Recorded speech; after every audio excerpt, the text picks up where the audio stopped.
अरे भैया 2.5 लाख तुम फी लेते हो, 2 साल में क्लास खत्म करते हो, बच्चे का पीटी हो नहीं रहा हिंदी मीडियम से, और तुम कहते हम शिक्षा सुधार रहे हैं। क्यों सुधार रहे हो? अपना ये जो परसेप्शन बनाया ये तो पता है ना, उससे पहले कितना पोस्टर था यहाँ पे, सीलिंग हो रहा था, दर्द हो रहा है। अब नॉन फॉलो क्यों नहीं कर रहे हैं? नॉन फॉलो किसने रोका है क्या? नॉन फॉलो कर लीजिए, तो हम नहीं करेंगे। चलिए फिर आपका कहना यह है कि नॉर्म्स को फॉलो करो और चलाओ। अरे भाई, जब high court, supreme court, parliamentary committee सबका रिकमेंडेशन है नॉर्म्स फॉलो करो, एमसीडी तो वर्क कर रही है अपनी, तो करने दो वर्क उसको। तो मनोज भैया क्या करेंगे? बचा लेंगे? कुछ लोगों ने हमसे ऐसा नहीं है सर, जो सही है सही है, जो गलत है गलत है। गलत का विरोध होना चाहिए चाहे कोई रहे, सच्चाई ये है सर। अगर रेगुलेशन हुआ तो सब कुछ ठीक है, नहीं हुआ तो एमसीडी तो वर्क कर ही रही है और आगे करेगी। तुम तो पेपर भी बेच देते हो। स्टूडेंट का मुद्दा कहाँ है? स्टूडेंट का मुद्दा सिंपल है, किराएदार अधिनियम लागू कर लो, प्रॉपर्टी डीलिंग को मैनेज करो, जितने भी कोचिंग, जितने भी हाईकोर्ट का नॉर्म्स है फॉलो कर लीजिए आप। और दिक्कत क्या है? अब स्टूडेंट जा रहे हैं, मर रहे हैं, स्टूडेंट जा रहे हैं, मर रहे हैं, जा रहे हैं, मर रहे हैं, क्या मतलब? जब कोचिंग इंस्टीट्यूट में आग लगी थी तो पता होगा, जहाँ गए थे वहाँ पे आप आगे बढ़ते क्यों? पता है? अब देखो, अब तुमको कि हम पढ़ते नहीं है, तो भाई पढ़ने में बेंच कैसे दे रहे हैं? बेंच कैसे दे रहे हैं ये बताओ? हमें कोई चीटिंग करवाता है क्या? पेपर आउट करवाते हैं क्या? एक बैच में 800 बच्चे पढ़ रहे हैं, ये कौन सा रेगुलेशन है आपका? इस बात की नाराजगी है कि अरे आप ऐसे समझिए, दीपक मीना तो एकदम वहाँ पे 13 दिन तक पढ़ा रहा, किसी ने देखने नहीं गया, मूवमेंट हम लोग किए, कोई मतलब नहीं है किसी को। उसमें आप क्यों नहीं आए? उसमें यहाँ के कोचिंग इंस्टीट्यूट कहाँ थे? उसमें माफिया कहाँ थे? शिक्षा माफिया, उसमें ये लोग कहाँ थे जो ऑलरेडी अभी मूवमेंट कर रहे हैं? ये कहाँ थे? सवाल ये है। अरे उसको तो न्याय मिला, दीपक मीना को भेड़ बकरी के रेस्टोरेंट को मार के फेंक दिया गया वहाँ पे। कौन है जिम्मेदार इसके लिए? कोई तो होगा जिम्मेदार। आप कर क्या रहे हैं? उसके बाद आप खुद समझिए, रेगुलेशन क्यों नहीं हो रहा? एक 10x10 का रूल है, Nehru Bihar, Patel check, Mukherjee Nagar, Christian colony, बजीराबाद, सब जगह 10x10 का रूल खोली दिखाते हैं, और उसमें कहते हैं 20,000, 15,000, 10,000।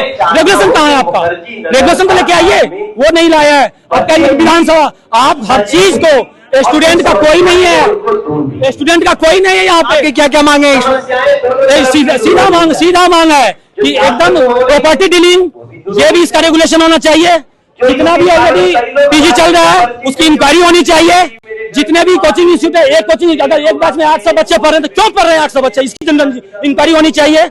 उसके बाद जब यहाँ पे कोचिंग में आग लगी, एमसीडी 3 बच्चे राजेंद्र नगर में मर गए, वो बच्चे कहाँ चले गए? उनकी फैमिली कौन देगा गारंटी? सवाल ये है, सवाल स्टूडेंट का सवाल है। क्या आपको लगता है कि ये अपनी वोटों के लिए आए? ये केवल और केवल सोसाइटी ऑफ ट्रेड है, जो लॉर्ड क्लाइव द्वारा चलाया गया सोसाइटी ऑफ ट्रेड। वो ट्रेड ये लोग कुछ बिजनेस में, ये अपने आप की अस्मिता बचाने के लिए है। स्टूडेंट से इस मूवमेंट का कोई मतलब नहीं है, स्टूडेंट का मतलब ही नहीं है इस मूवमेंट से।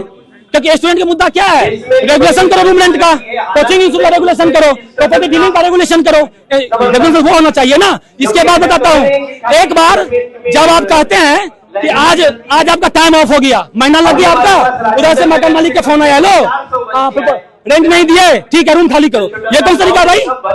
कौन सा तरीका ये बताओ ना। मैंने कहा कि प्रॉपर्टी डीलिंग का रेगुलेशन होना चाहिए, कोचिंग इंस्टीट्यूट का रेगुलेशन होना चाहिए। ये एक बैच में 800 बच्चे क्यों? जब यूनेस्को यूएनओ का मामला है कि 40 पे एक टीचर, तो आप एक ही इंस्टीट्यूट में एक बैच में 800 बच्चे क्यों पढ़ाते हैं? सवाल ये है। उसके बाद आप ये देखिए, एक भी कोचिंग यूपीएससी का पीटी तक क्वालिफाई नहीं है, पता है आपको? ये लोग शिक्षा माफिया है सर। ये लोग इंक्वायरी किया जाए, ईडी का इंक्वायरी करे तो इन लोग पूरा पैसा, हवाला का पैसा लगा हुआ है इन लोग कोचिंग में। भाई साहब, इन कोचिंग इंस्टीट्यूट ये दलाली करते हैं, ये लोग शिक्षा बेचते हैं, ये लोग कोई लोग ऐसे नहीं है। राजेंद्र नगर में हुआ, 3 बच्चे मर गए। सॉरी सर, आपसे पूछा जाएगा, आप भी बताइए, आप भी बताइए। जा रहा है कि मुखर्जी नगर, मैं बता रहा हूँ, उनका कहना है कोचिंग को बचाया जाएगा। क्यों बचाया जाएगा? कोचिंग को देश का शिक्षा तंत्र है, उस पर एक कोचिंग सवाल है। अरे भैया 2.5 लाख तुम फी लेते हो, 2 साल में क्लास खत्म करते हो, बच्चे का पीटी हो नहीं रहा हिंदी मीडियम से, और तुम कहते हम शिक्षा सुधार रहे हैं। क्यों सुधार रहे हो? अपना ये जो परसेप्शन बनाया जा रहा है कि मुखर्जी नगर बचाओ, क्यों बचाओ? क्या दूसरे राज्यों में कोचिंगें जो चल रही है वहाँ से बच्चे नहीं निकलते हैं? बच्चे घरों पे पढ़ के भी निकल रहे हैं, ऑनलाइन क्लास करे, जरूरी नहीं है मुखर्जी नगर आना, ठीक है।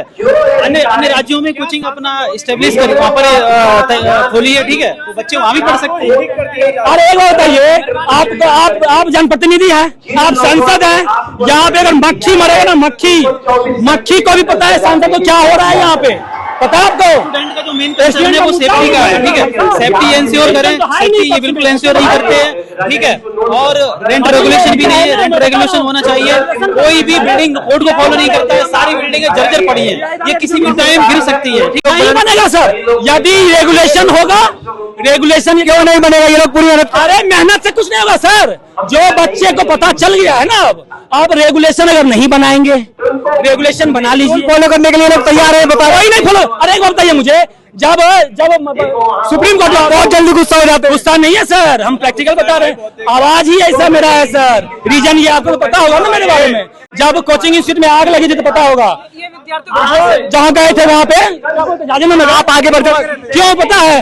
अब देखो, अब तुमको कि हम पढ़ते नहीं है, तो भाई पढ़ने में बेंच कैसे दे रहे हैं? बेंच कैसे दे रहे हैं ये बताओ? हमें कोई चीटिंग करवाता है क्या? पेपर आउट करवाते हैं क्या? तुम तो पेपर भी बेच देते हो। स्टूडेंट का मुद्दा कहाँ है? स्टूडेंट का मुद्दा सिंपल है, किराएदारी अधिनियम लागू कर लो, प्रॉपर्टी डीलिंग को मैनेज करो, जितने भी कोचिंग, जितने भी हाईकोर्ट का नॉर्म्स है फॉलो कर लीजिए आप। और दिक्कत क्या है? अब स्टूडेंट जा रहे हैं मर रहे हैं, स्टूडेंट जा रहे हैं मर रहे हैं, जा रहे हैं मर रहे हैं, क्या मतलब? सच्चाई ये है सर, अगर रेगुलेशन हुआ तो सब कुछ ठीक है, नहीं हुआ तो एमसीडी तो वर्क कर ही रही है और आगे करेगी, ठीक है। आप जब आए थे कभी मुखर्जी नगर तब कैसा हुआ करता था और अब क्या हो चुका है? अब ये सिंपल है भैया, अगर आपने रेगुलेशन फॉलो नहीं किया तो भैया एमसीडी काम कर रही है अपनी, तो आपकी जल क्यों रही है? आपकी जल क्यों रही है? जलाइए मत ना, आप तर्क पे बात कीजिए, तब देखा जाएगा। सच्चाई ये है कि ये लोग, इनको स्टूडेंट से कोई मतलब नहीं है। नहीं तो आप मुझे एक बात बताइए, 10 बाय 10 रूम का 10,000 किराया कैसे हो सकता है ये बताइए? उसका जितना भी रूम है, किसी भी रूम में आप बताइए, अगर कोई लड़का, अगर यही आपको याद होगा, हम लोगों का मेंस था, यूपीपीसीएस का मेंस था मेरा, यही पीजी में आग लगी थी मुखर्जी को, याद है? मुखर्जी का पीजी में जस्ट पीछे में आग लगी थी, कहाँ गए लोग? क्यों लगी थी? किसी को पता नहीं है क्या? ये सब सिंडिकेट है, उसके खिलाफ अगर आप नहीं जग रहे हैं तो ये सबकी गलती है, स्टूडेंट की भी गलती है और बाकी तो जानवे करते हैं आप। दीपक मीना को वहां पे टांग दिया गया। भाई क्या कोई बंदा ऐसा होगा जो खुद तेजाब भी डाले है? गवर्नमेंट इंक्वायरी क्यों नहीं बैठा रही है? क्यों नहीं बैठा रही? तिवारी भैया आए बचाएंगे? अरे भैया नहीं बचा पाएंगे। रीजन ये है कि भैया जिसका हित है वो आपको लिफाफा पकड़ा देंगे, लेकिन जिसको समझ में आ चुका है वो तो भैया आपका विरोध करेंगे। समझ की बात है ना, यहाँ पे जिसके समझ में आ गया आ गया। दिक्कत क्या है इसमें? आप खुद सोचिए ना, ये क्या है?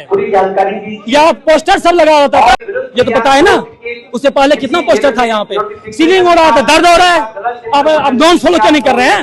नॉन फॉलो किसने रोका है क्या? नॉन फॉलो कर लीजिए, तो हम नहीं करेंगे, झेलिए भी। आपका कहना यह है कि नॉर्म्स को फॉलो करो और चलाओ। अरे भाई, जब high court, supreme court, parliamentary committee सबका रिकमेंडेशन है नॉर्म्स फॉलो करो, एमसीडी तो वर्क कर रही है अपनी, तो करने दो वर्क उसको। तो मनोज भैया क्या करेंगे? बचा लेंगे? कुछ लोगों ने हमसे ऐसा नहीं है सर, जो सही है सही है, जो गलत है गलत है। गलत का विरोध होना चाहिए, चाहे कोई रहे।